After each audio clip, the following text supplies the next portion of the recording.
미국 법정이 발칵 뒤집혔습니다. 조롱받던 21살 한국계 청년. 그날 단 한마디로 수백억짜리 부동산 소송을 뒤엎었습니다. 정식 변호사도 아닌 법률 인턴. 상대는 뉴욕 최고 로펌. 모두가 비웃었습니다. 학생 주제에 뭘 아냐. 그런데 죽은 사람이 서명한 계약서, 전자서명, 투지폰, CCTV 한 장면. 판사는 말했습니다. 당신은 오늘 미국 법을 다시 썼소. 도대체 무슨 일이 있었던 걸까요? 감동 비행기.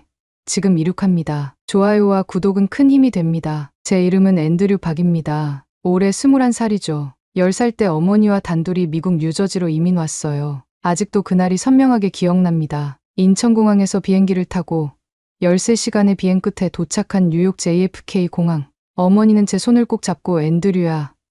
이제 우리 새 인생 시작이다 라고 말씀하셨죠. 하지만 새 인생은 결코 쉽지 않았습니다. 어머니는 중국 음식점에서 배달 일을 했어요. 아침 일찍 나가서 밤늦게 돌아오셨죠. 그것만으론 생활이 빠듯했는지 주말엔 세탁소에서도 일하셨습니다. 저는 그 중국 음식점 뒷골목에서 자랐어요. 학교가 끝나면 음식점으로 가서 숙제를 하고 어머니가 배달 나가는 사이 주방 아저씨들이 저를 돌봐주셨죠. 학교에서는 더 힘들었습니다. 영어가 서툴러 선생님들이 하는 말을 절반도 이해하지 못했어요. 더 큰 문제는 제 이름조차 제대로 불러주지 않는다는 점이었죠. 앤드류하고 부르는 대신 헤이 꼬마야 또는 야 거기라고 불렀습니다. 처음엔 그게 미국식 친근함인 줄 알았어요. 하지만 다른 아이들은 이름으로 불리는데 저만 그랬죠. 방과 후 영어 보충 수업을 들으며 필사적으로 공부했습니다. 밤에는 어머니가 사오신 중고 사전을 뒤적이며 단어를 외웠어요. 때론 너무 힘들어 울기도 했습니다. 그럴 때마다 어머니는 저를 안아주시며 너는 할 수 있어 앤드류라고 말씀하셨어요. 그 말이 저에게는 가장 큰 힘이 됐죠.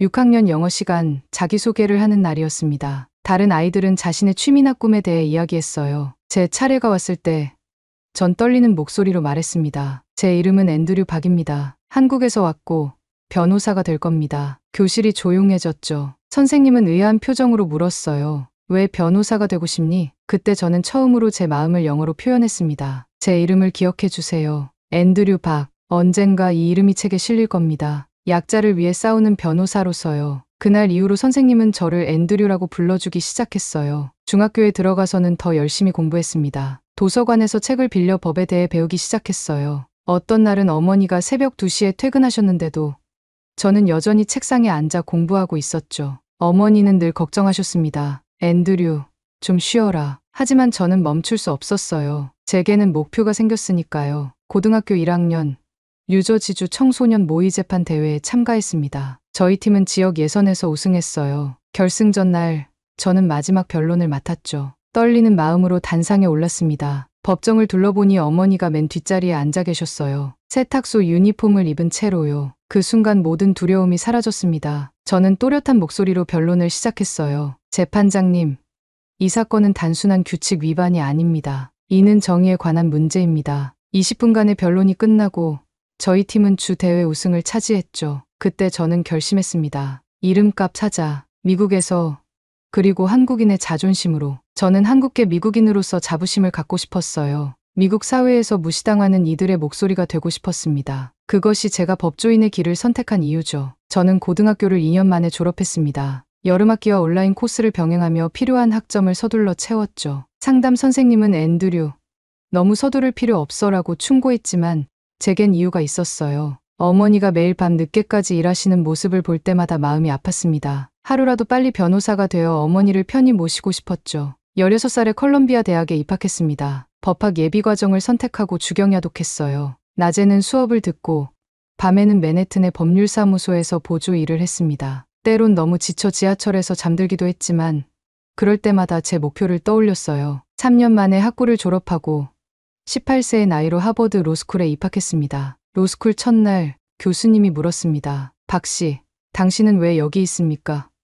저는 망설임 없이 대답했어요. 정의가 모든 언어로 말할 수 있게 하기 위해서입니다. 교실에 잠시 침묵이 흘렀고 교수님은 고개를 끄덕이셨죠. 훌륭한 대답입니다. 로스쿨 생활은 험난했습니다. 밤새 판례를 읽고 법리를 분석하고 변론문을 작성했어요. 동기들은 제 나이를 알고 놀라워했죠. 고등학교 졸업한 지 얼마 안 됐을 텐데 어떻게 이걸 다 해내?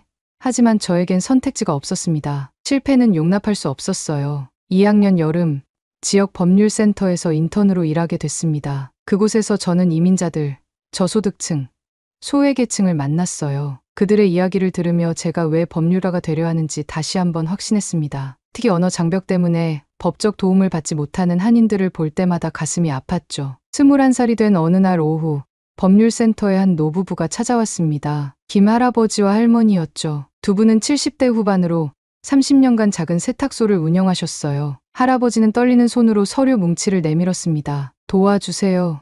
우리 집 빼앗길 것 같아요. 저는 그들의 이야기를 들었습니다. 김할아버지 부부는 30년간 모은 돈으로 퀸즈의 작은 집을 구매했어요. 그런데 한 개발회사가 찾아와 좋은 조건으로 리모델링을 제안했다고 합니다. 무료로 해준다고 했어요. 나중에 조금만 더 내면 된다고. 할머니의 말씀에 저는 의아했죠. 서류를 살펴보니 상황이 심각했습니다. 그것은 리모델링 계약이 아니라 소유권 이전 계약이었어요. 할아버지 부부는 자신들의 집 소유권을 브릿지 개발이라는 회사에 넘긴 상태였습니다. 계약서에는 할아버지의 전자서명이 있었죠. 할아버지, 이 서명 직접 하신 건가요?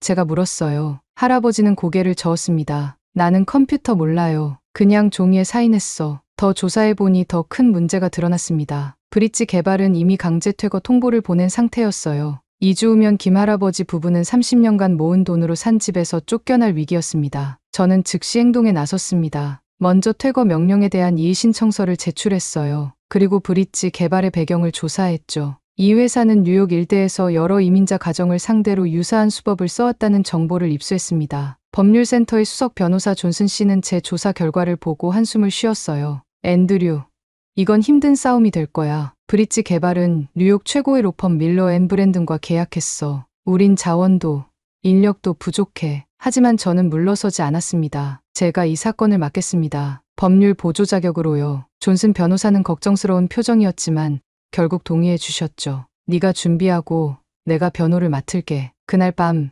저는 김할아버지 부부의 집을 방문했습니다. 작은 거실에는 30년의 세월이 담긴 사진들이 걸려 있었어요. 한국에서 결혼식을 올리던 젊은 시절부터 미국에 가 도착했을 때, 세탁소 개업식, 그리고 마침내 이 집을 구매했을 때의 사진까지. 할머니는 차를 내오시며 말씀하셨습니다. 이 집이 우리 꿈이었어요. 아메리칸 드림. 할아버지는 묵묵히 고개를 끄덕였죠. 그 순간 저는 다짐했습니다. 어떻게든 이 집을 지켜드리겠다고요. 이것은 단순한 사건이 아니었습니다. 이민자의 꿈, 30년의 노력, 그리고 정의의 문제였어요. 다음 날부터 철저하게 준비했습니다. 밤을 새워가며 판례를 연구하고 유사 사건을 찾아보고 관련 법률을 분석했어요. 첫 심리까지 단 10일. 시간은 빠르게 흘러갔습니다. 첫 심리 날이 밝았습니다. 쿠인즈 카운티 법원은 웅장했어요. 높은 천장, 대리석 기둥, 무거운 나무 문. 김할아버지와 할머니는 제 양옆에서 떨리는 손으로 서로를 붙잡고 계셨죠. 할머니의 눈에는 불안함이 가득했습니다. 앤드류,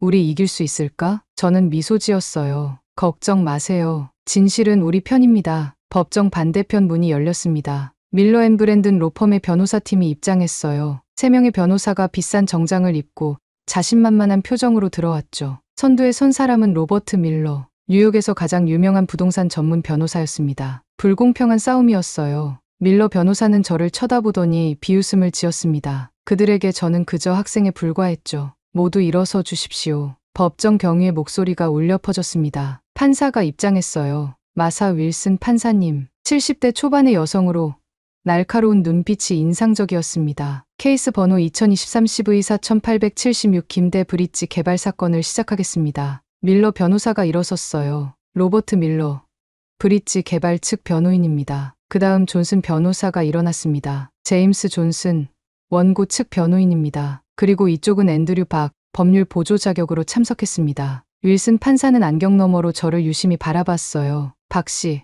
귀하는 정식 변호사입니까? 법정이 조용해졌습니다. 모든 시선이 저에게 집중됐죠. 밀러 변호사팀은 미소를 감추지 못했어요. 한 변호사가 동료에게 속삭였습니다. 학생인가 보네. 제 심장이 빨리 뛰었지만 침착하게 답했어요. 아닙니다, 판사님. 저는 법률 보조 자격으로 출석했습니다. 하지만 법은 나이와 무관합니다. 진실만이 중요하죠. 윌슨 판사의 입가에 미소가 스쳤습니다. 좋습니다. 원고 측부터 시작하세요. 존슨 변호사가 시작했어요. 판사님, 이 사건은 신뢰의 배신입니다. 30년간 성실하게 일해 집을 마련한 노부부가 영어를 잘 모른다는 이유로 재산을 빼앗기게 생겼습니다. 밀러 변호사가 반박했죠. 이건 단순한 부동산 거래입니다. 김 씨는 자발적으로 계약에 서명했습니다. 윌슨 판사가 물었어요. 김 씨는 영어를 읽고 쓸 수 있습니까? 제가 답했습니다. 제한적입니다. 김 할아버지는 법률 문서를 이해하기 어렵습니다. 밀러 변호사가 서류를 들었어요. 계약 당시 통역사가 동석했습니다. 저는 즉시 반박했습니다. 그 통역사는 브릿지 개발의 직원입니다. 이해 충돌이 명백해요. 법정 분위기가 긴장됐죠.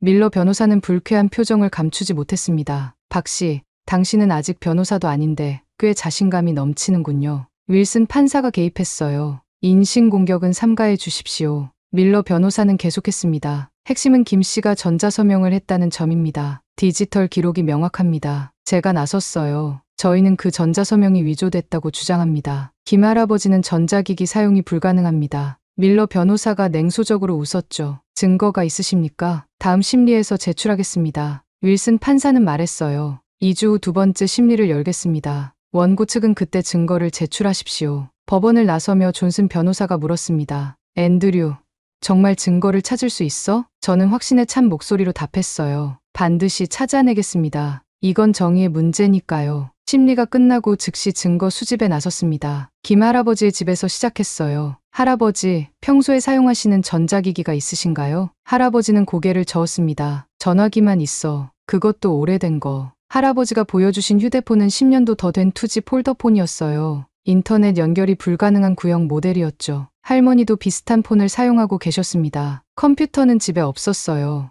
우리는 이메일도 없어요. 필요할 때 세탁소에서 손님들이 도와줘. 첫 번째 실마리를 찾았습니다. 인터넷 접속이 불가능한 환경에서 어떻게 전자서명을 했을까요? 다음은 계약 체결 당일의 행적이었어요. 할아버지의 기억을 더듬어 그날의 일정을 재구성했습니다. 그 사람들이 세탁소로 찾아왔어요. 그리고 함께 근처 카페에 가자고 했죠. 할아버지의 말씀에 저는 눈이 번쩍 뜨였습니다. 카페요. 어느 카페였나요? 코너에 있는 스타벅스. 항상 가는 곳이에요. 즉시 그 스타벅스로 달려갔습니다. 운이 좋았어요. 매장 관리자인 제니퍼가 그날 근무했다고 했죠. 2개월 전 일이라 기억이 흐릿하지만 노부부와 정장 입은 사람들이 있었던 것 같아요. 혹시 CCTV가 있나요?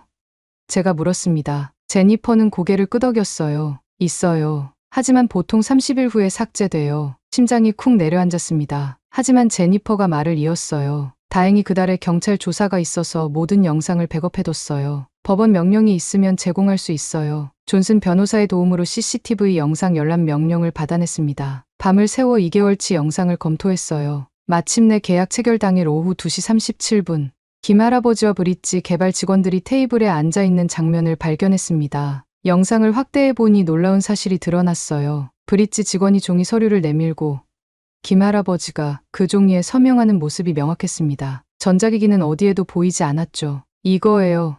존슨 변호사에게 외쳤습니다. 전자서명이 아니라 종이에 서명했어요. 마지막 퍼즐 조각을 찾기 위해 김 할아버지에게 물었습니다. 혹시 그날 종이 말고 태블릿이나 컴퓨터에 서명하신 적 있나요? 할아버지는 단호하게 고개를 저었어요. 그런 거 없었어. 종이에만 사인했어. 이제 모든 증거가 준비됐습니다. 두 번째 심리날, 저는 자신감 넘치는 표정으로 법정에 들어섰어요. 밀러 변호사팀은 여전히 우리를 무시하는 태도였지만 곧 바뀔 거라고 확신했습니다. 윌슨 판사가 입장했어요. 증거 제출 준비되셨습니까? 저는 일어섰습니다. 네, 판사님. 3가지 핵심 증거가 있습니다. 먼저 김 할아버지의 투지 휴대폰을 제출했어요. 이것은 김 할아버지가 사용하는 유일한 전자기기입니다. 인터넷 사용 불가, 이메일 미보유. 그분은 전자서명은커녕 클릭조차 할 수 없었습니다. 방 청소기 술렁이기 시작했어요. 밀러 변호사는 불편한 표정을 감추지 못했습니다. 두 번째로 스타벅스 CCTV 영상을 제출했어요. 이 영상은 계약 체결 당일 촬영된 것입니다. 보시다시피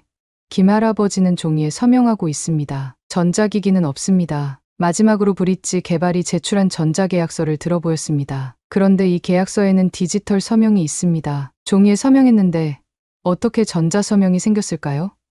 이건 명백한 조작입니다. 법정이 완전히 조용해졌어요. 밀러 변호사는 당황한 표정으로 동료들과 속삭였습니다. 윌슨 판사는 증거를 유심히 검토했어요. 이 증거는 매우 설득력이 있습니다. 판사가 말했습니다. 밀러 변호사, 반박할 증거가 있으십니까? 밀러 변호사는 시간을 요청했지만 윌슨 판사는 단호했어요. 이 사건은 너무 오래 끌었습니다. 다음 주 최종 심리에서 판결을 내리겠습니다. 법정을 나서는 길, 김할머니가 제 손을 꼭 잡았습니다. 앤드류, 고마워요. 제 마음은 기뻤지만 아직 끝나지 않았습니다. 마지막 한 걸음이 남아 있었어요. 두 번째 심리가 끝난 후 릴러 앤 브랜든 로펌은 맹렬히 반격해왔습니다. 그들은 브릿지 개발의 다른 직원들을 내세워 김 씨가 사무실에서 전자서명했다는 새로운 주장을 펼쳤어요. 갑자기 새 증인들이 나타난 겁니다. 존슨 변호사는 걱정스러운 목소리로 말했습니다. 앤드류, 그들이 거짓말을 하고 있다는 건 우리가 알지만 증명하기 어려울 수 있어. 저는 포기하지 않았어요. 아직 한 가지 방법이 더 있습니다. 스타벅스 CCTV를 더 면밀히 조사했습니다. 카페에서 나온 후 김 할아버지 일행은 어디로 갔을까요?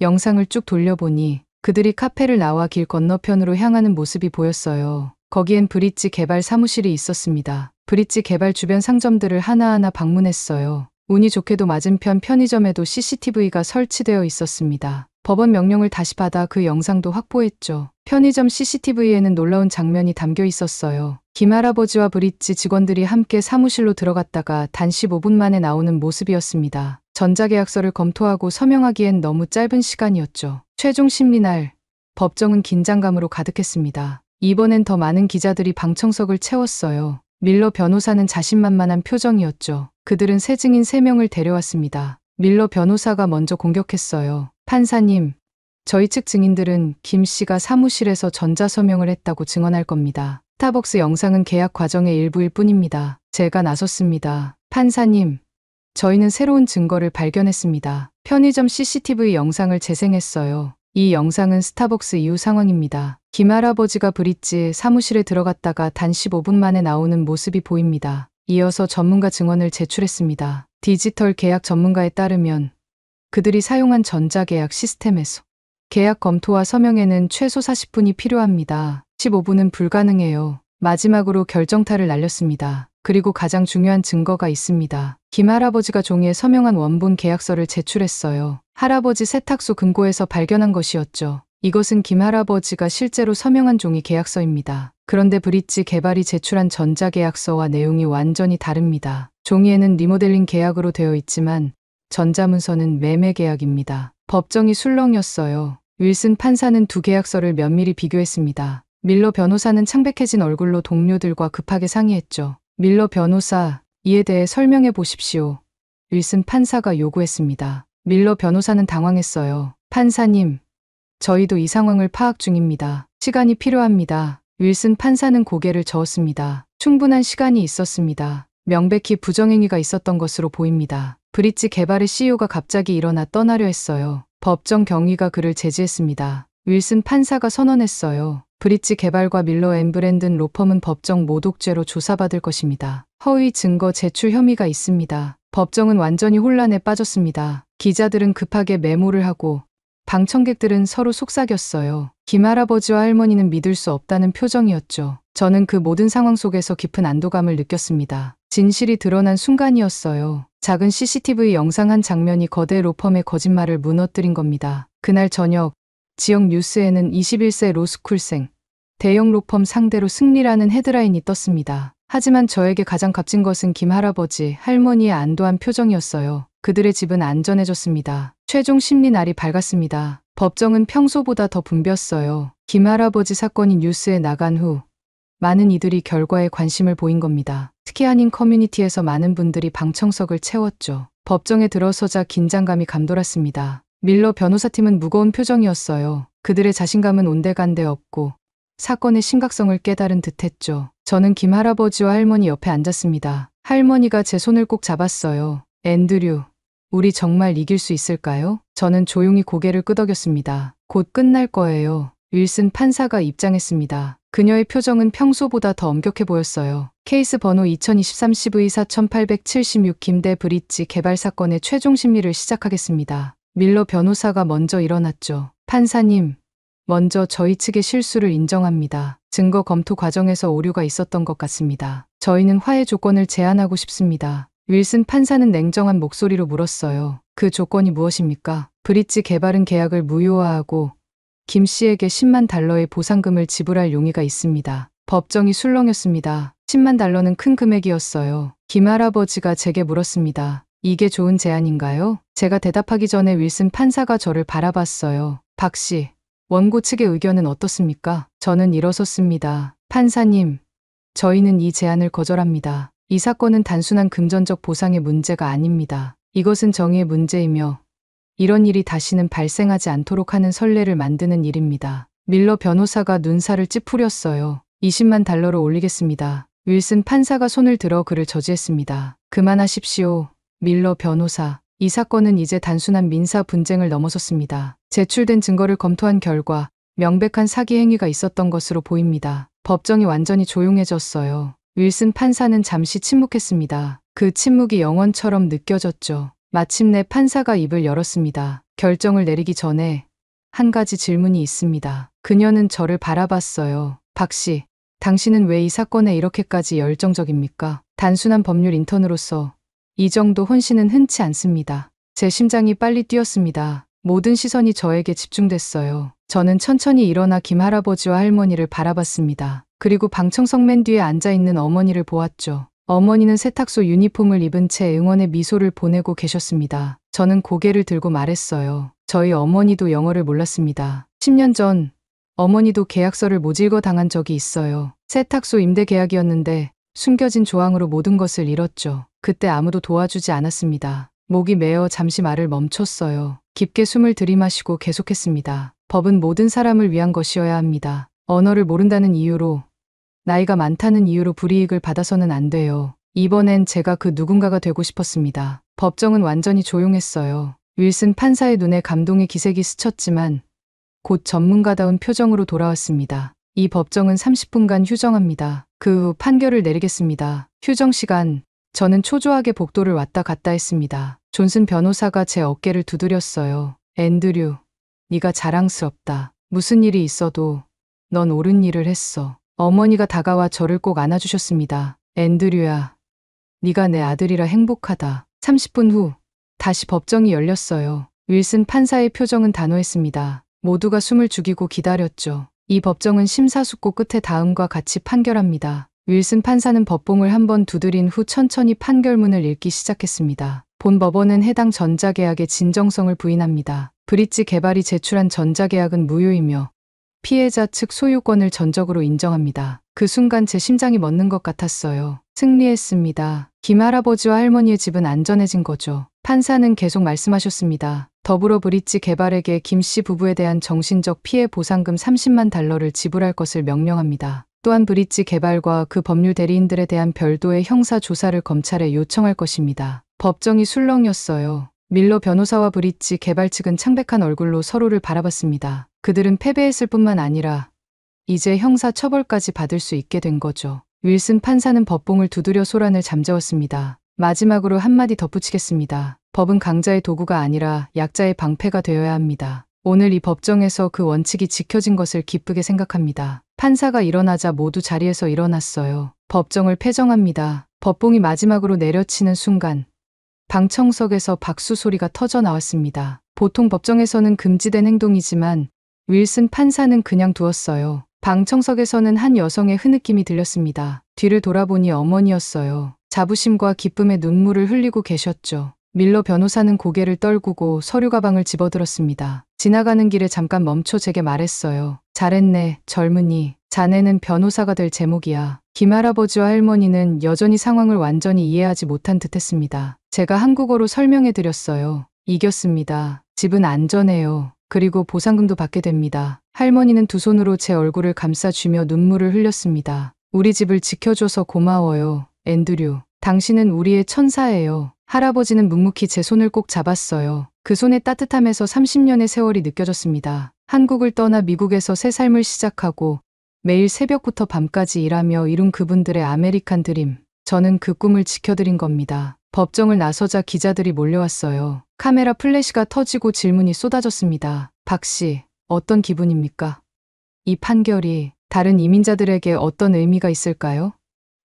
앞으로의 계획은 무엇입니까? 저는 카메라를 바라보며 말했죠. 오늘의 승리는 저 혼자만의 것이 아닙니다. 이것은 영어를 모른다는 이유로, 법을 모른다는 이유로 불이익을 받아온 모든 이들의 승리입니다. 정의는 언어의 장벽을 넘어설 수 있다는 것을 보여준 사례입니다. 한 미국 언론은 다음날 이렇게 썼습니다. 한국계 청년이 미국 법을 바꿨다. 21세 로스쿨생의 기적 같은 승리가 이민자 권리의 새 지평을 열었다. 법원을 나와 어머니와 함께 집으로 향하는 길, 가슴이 벅차올랐습니다. 10살 때 이 나라에 왔을 때 저는 그저 이름조차 불리지 않던 아이였어요. 하지만 오늘 저는 제 이름값을 했습니다. 앤드류 박이라는 이름으로, 한국인의 자존심으로. 그날 밤 김할아버지 부부와 어머니 그리고 법률센터 동료들과 함께 작은 축하 모임을 가졌습니다. 할머니는 직접 만든 한식을 가져오셨죠. 김치찌개 냄새가 방 안에 가득했어요. 존슨 변호사가 건배를 제안했습니다. 앤드류 박, 미래의 위대한 변호사를 위하여. 모두가 잔을 높이 들었어요. 그 순간만큼은 저도 미래를 상상할 수 있었습니다. 한국계 미국인으로서 법의 테두리 안에서 약자의 목소리가 되는 미래를. 이 사건이 있고 난 후 제 인생은 완전히 달라졌습니다. 뉴욕타임즈, 워싱턴 포스트, CNN 등 주요 언론사에서 인터뷰 요청이 쏟아졌어요. 21세 로스쿨생, 거대 로펌 상대로 승리, 한국계 미국인 청년의 정의를 향한 싸움 같은 헤드라인이 연일 등장했죠. 하버드 로스쿨에서는 교수님들이 수업 중에 제 사례를 언급하기 시작했습니다. 동기들은 제게 조언을 구했고 1학년 학생들은 존경의 눈빛으로 바라봤어요. 단 한 번의 사건으로 저는 앤드류 박이라는 이름을 모두에게 각인시켰습니다. 더 놀라운 일은 그 후에 일어났어요. 뉴욕의 유명 로펌들이 인턴십과 취업 제안을 보내기 시작했습니다. 연봉 20만 달러부터 시작하는 파격적인 조건이었죠. 맨해튼 한복판의 고급 오피스, 회사 차량, 보너스 패키지까지. 어머니는 기뻐하셨어요. 앤드류야, 이제 편하게 살 수 있겠구나. 하지만 저는 그 모든 제안을 거절했습니다. 제 마음속에는 다른 비전이 있었어요. 졸업을 앞두고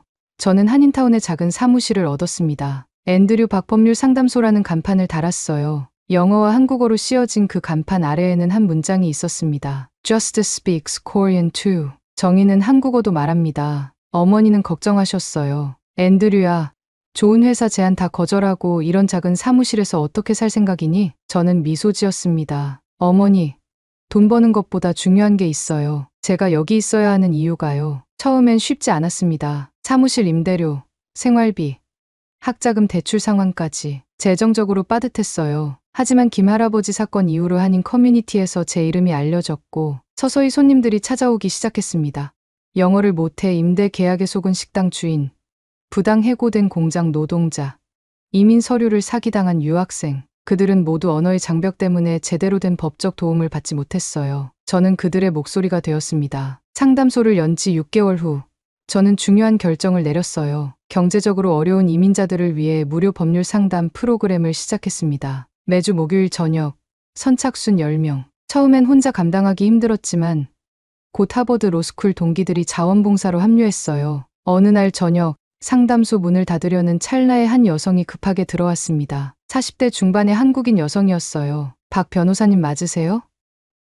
도움이 필요해요. 그녀의 이름은 최 씨. 풍공장에서 10년간 일했는데 최근 부당 해고됐다고 했어요. 영주권 신청 중이라 항의도 못했어요. 아이들은 학교 다니고 이 일자리가 필요해요. 그녀의 사례를 검토해보니 명백한 노동법 위반이었습니다. 저는 즉시 그 공장에 내용 증명을 보냈어요. 그들은 처음엔 무시했지만 제가 법적 조치를 준비하자 태도가 바뀌었죠. 결국 최 씨는 복직했고 밀린 임금도 받았습니다. 그날 밤 최 씨는 눈물을 흘리며 감사 인사를 했어요. 변호사님 같은 분이 우리 커뮤니티에 있다는 게 얼마나 다행인지 몰라요. 이런 순간들이 제게는 어떤 고급 로펌의 연봉보다 거쳤습니다. 제가 이 길을 선택한 이유죠. 로스쿨 졸업 후 저는 뉴욕주 변호사 시험에 합격했어요. 자격증을 받던 날 어머니는 자랑스러운 눈물을 흘리셨습니다. 앤드류야, 네가 해냈구나. 저는 어머니의 손을 잡았어요. 우리가 함께 해냈어요, 어머니. 지금 제 법률 상담소는 3명의 변호사와 5명의 직원이 일하는 작은 로펌으로 성장했습니다. 한인뿐만 아니라 중국인, 라틴계 이민자들도 찾아옵니다. 언어 장벽을 넘어 정의를 추구하는 이들을 위한 공간이 된 거죠. 제 사무실 벽에는 김할아버지 부부와 찍은 사진이 걸려 있어요. 그들은 이제 제 가족과 같습니다. 명절이면 함께 식사하고 할머니는 여전히 제게 김치를 담가주시죠. 매일 아침 사무실에 들어서며 그 사진을 바라봅니다. 그리고 제 자신에게 다짐해요. 앤드류 박, 오늘도 누군가의 목소리가 되자. 이것이 제 이야기입니다. 10살에 미국에 와서 이름조차 불리지 않던 한국 소년이 법의 힘으로 약자를 돕는 변호사가 되기까지의 여정이죠. 아직 갈 길이 멀지만 저는 매일 한 걸음씩 나아가고 있습니다. 정의가 모든 언어로 말할 수 있는 세상을 향해서요. 그리고 오늘도 저는 법정에 섭니다. 영어를 못하는 이들, 목소리를 내지 못하는 이들을 위해 그들의 이야기가 들릴 수 있도록, 그들의 권리가 지켜질 수 있도록. 저는 앤드류 박입니다. 이제 모두가 제 이름을 기억합니다. 오늘 이야기 마음에 남으셨다면 구독과 좋아요 한번 눌러주시면 더 따뜻한 감동으로 다시 찾아뵙겠습니다. 감동 비행기. 여기서 인사드립니다.